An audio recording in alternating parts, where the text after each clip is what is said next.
Bonjour chers amis de la chaîne Notre-Dame de la communication. Aujourd'hui beaucoup de personnes n'osent plus s'adresser à certains hommes de Dieu pour demander des prières de délivrance. Dans ces conditions, quelle est l'alternative qu'on peut leur proposer? Avec le frère Alberto, nous allons décortiquer le sujet et proposer des pistes de solutions.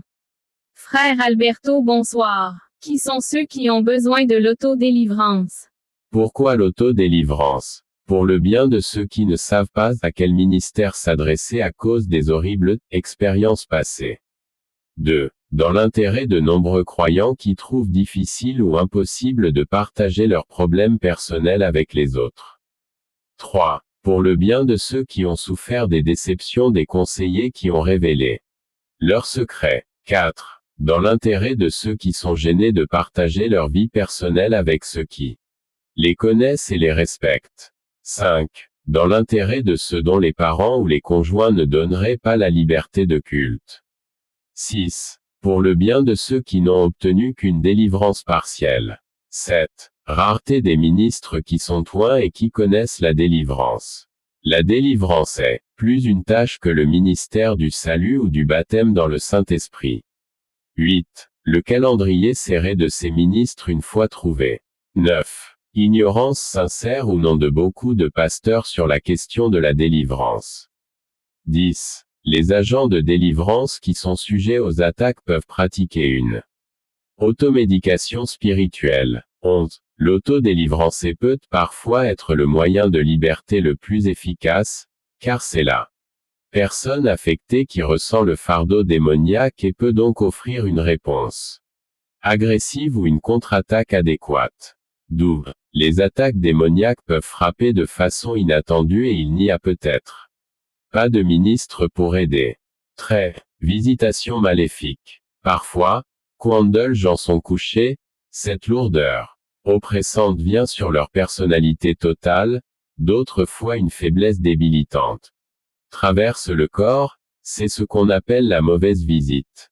Parfois, c'est un piment écrasant et la personne commence à avoir froid de la tête aux pieds et cela traverse tout le système corporel. C'est une visite maléfique et vous devez savoir que les mauvais esprits sont là. Lorsque vous avez le sentiment d'être lié par une grande force et que vous appelez le nom de Jésus, cela commence à vous libérer progressivement, ou peut-être vous sentez-vous étouffé, alors c'est une mauvaise visite.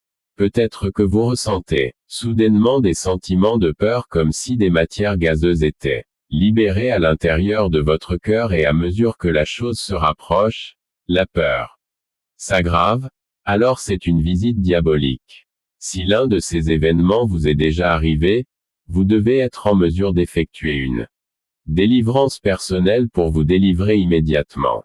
Comment comprendre alors le monde spirituel dans ces conditions? Alors voici ce que vous devez savoir. Un démon est un esprit, ce qui signifie que c'est comme un vent ou un souffle.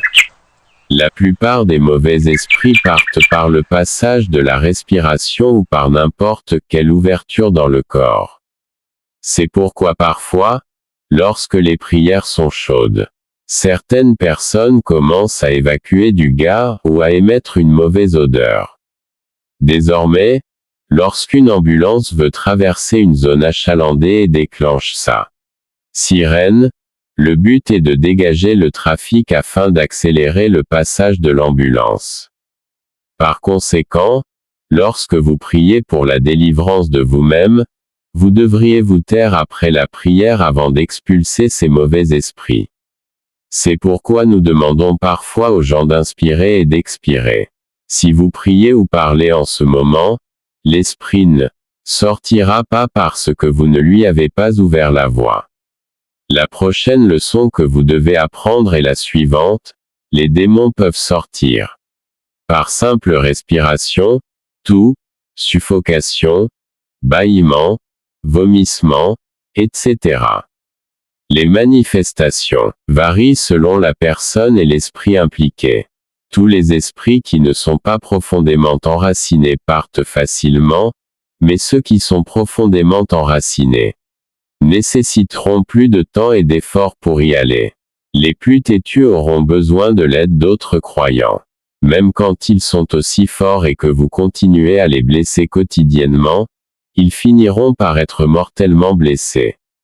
Sachez également que si plusieurs esprits sont responsables d'un problème, ils doivent tous être supprimés avant que la victoire totale ne soit assurée. Une chose est sûre, avec chaque pouce de terrain saisi du diable, vous remarquerez une nette amélioration dans votre vie. C'est certain, une fois que l'esprit vous quitte, il y aura un changement en vous. N'oubliez pas non plus qu'un esprit pervers doit avoir une base légale pour rester dans la vie d'une personne. Le but de toutes ces informations est de vous permettre de vous délivrer vous-même chez vous. Le processus d'auto-délivrance se déroule par étapes. Passons en revue une à une ces étapes. Ça va être dans nos prochaines émissions. Merci à vous. N'oubliez pas de vous abonner à la chaîne.